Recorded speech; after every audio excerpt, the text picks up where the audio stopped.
الحق من ربك فلا تكن من الممترين.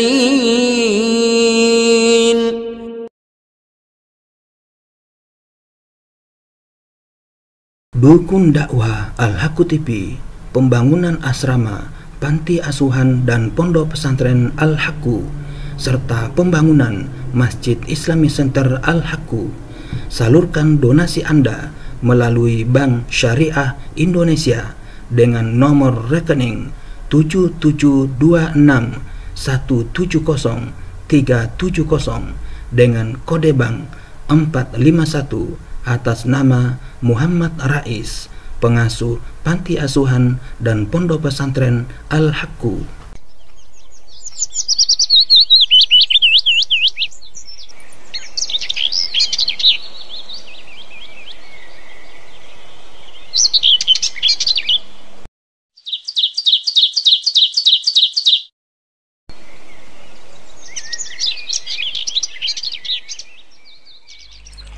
Bismillahirrahmanirrahim.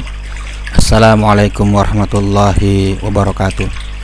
Alhamdulillahi rabbil alamin. Wassalatu wassalamu ala rasulillah Muhammadin wa ala alihi wa ashabihi wa man tabi'ahuda ila yaumiddin, amma ba'd. Para sobat Al-Haqqu TV dimanapun Anda berada, alhamdulillah kita bersua kembali dalam rangka melanjutkan kajian Kamus Al-Quran, rujukan lengkap kosakata dalam Al-Quran. Kali ini kita telah sampai pada kosakata yang ke-206, yaitu hadis. Lafadz hadis mempunyai beberapa arti, diantaranya adalah: 1. Sesuatu yang asalnya tidak wujud, kemudian wujud. Yang kedua, sesuatu yang baru. Ketiga, lafadz sama ada, sedikit ataupun banyak. Bentuk jamak dari lafadz ini yang biasa digunakan adalah ahadis. Selain itu, ia juga mempunyai bentuk jamak hidsan dan hudosan, namun keduanya jarang dipakai. Raghib Al-Isfahani menyatakan, lafadz al-hadis berarti semua jenis lafadz yang sampai kepada manusia, sama ada diterima melalui telinga atau wahyu, sama ada diterima semasa terjaga dari tidur maupun semasa tertidur. Di dalam Al-Quran, lafadz al-hadis yang berbentuk tunggal diulang sebanyak 23 kali, yaitu dalam surah An-Nisa, surah keempat ayat 42, 78 dan 87 dan 140, Al-An'am surah 6 ayat 68, Al-A'raf surah 7 ayat 185, Yusuf surah 12 ayat 111, Al-Kahfi surah 18 ayat 6, Toha surah 20 ayat 9, Luqman surah 31 ayat 6, Al-Ahzab surah 33 ayat 53, Az-Zumar surah 39 ayat 23, Al-Jasiyah surah 45 ayat 6, Az-Zariyat surah 51 ayat 24, At-Tur surah 52 ayat 34, An-Najm surah 53 ayat 59, Al-Waqiah surah 56 ayat 81, At-Tahrim surah 66 ayat 3, Al-Qalam surah 68 ayat 44, Al-Mursalat surah 77 ayat 50, An-Nasiat surah 79 ayat 15, Al-Buruj surah 85 ayat 17, dan surah Al-Ghasyiyah surah 88 ayat 1. Sedangkan dalam bentuk jamak, yaitu ahadis, lafadz ini diulang sebanyak 5 kali, yaitu dalam surah Yusuf surah 12 ayat 6, ayat 21 dan 101, Al-Mu'minun surah 23 ayat 44, dan surah Saba surah 34 ayat 19. Di dalam Al-Quran, lafadz ini sama ada dalam bentuk tunggal maupun jamak, digunakan pakai untuk menunjukkan 5 maksud, yaitu kalam Allah atau Al-Quran.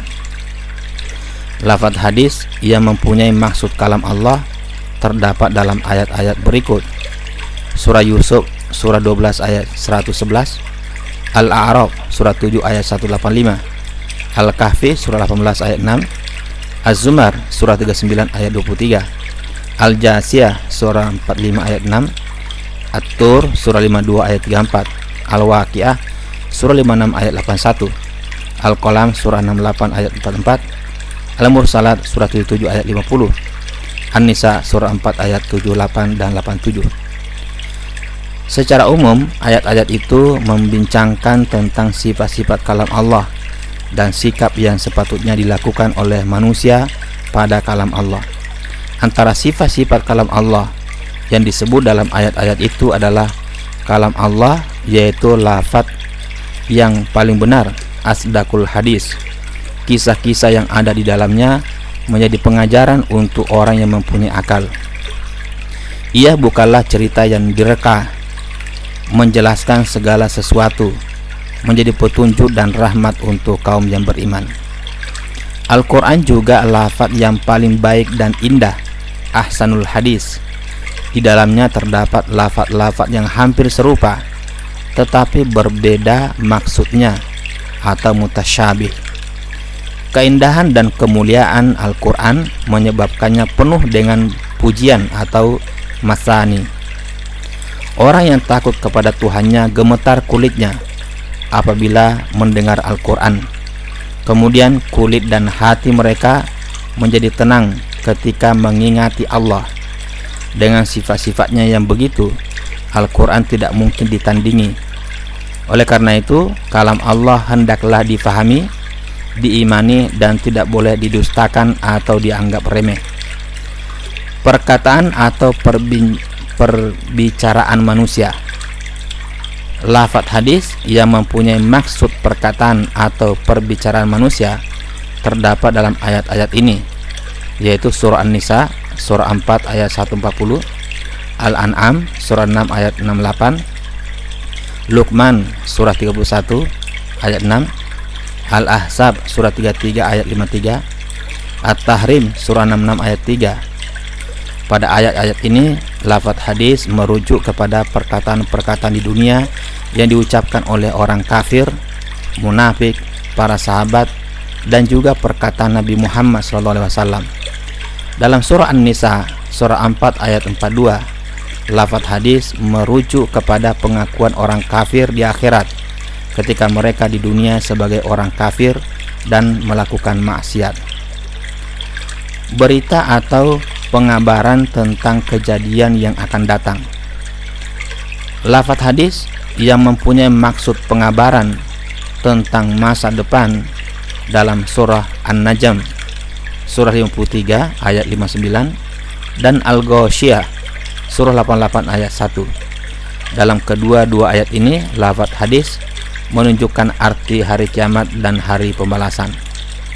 Kisah yang penuh pelajaran. Lafaz hadis dan ahadis mempunyai maksud kisah atau kisah-kisah yang di dalamnya ada pengajaran untuk manusia dalam ayat-ayat berikut, yaitu dalam surah Toha surah 20 ayat 9, surah Az-Zariyat surah 51 ayat 24, surah An-Nasiat surah 79 ayat 15, Al-Burud surah 85 ayat 17. Kisah yang disebut dalam ayat-ayat ini adalah kisah malaikat yang bertamu kepada Nabi Ibrahim, kisah Nabi Musa, kisah Fir'aun, dan kisah Samud. Semua ayat ini menggunakan lafaz hadis dalam bentuk tunggal. Sedangkan dalam surah Al-Mu'minun surah 23 ayat 44 dan surah Saba surah 34 ayat 19, lafaz yang digunakan dalam bentuk jamak ahadis. Dalam surah Al-Mu'minun surah 23 ayat 44, kisah yang dimaksudkan adalah kisah-kisah kaum terdahulu secara umum yang mendustakan agama dan akhirnya mendapat siksaan Allah. Sedangkan kisah yang dimasukkan dalam surah Saba surah 34 ayat 19 adalah kisah kaum Saba. Mimpi. Lafaz ahadis mempunyai arti mimpi hanya dalam surah Yusuf surah 12 ayat 6, 21 dan 101. Lafaz ahadis digunakan untuk arti mimpi karena hakikat mimpi adalah jiwa yang berbicara dalam tidur. Kesemuanya dalam bentuk jamak dan dikaitkan dengan anugerah Allah yang diberikan kepada Nabi Yusuf alaihissalam, yaitu kemampuan menafsirkan mimpi-mimpi.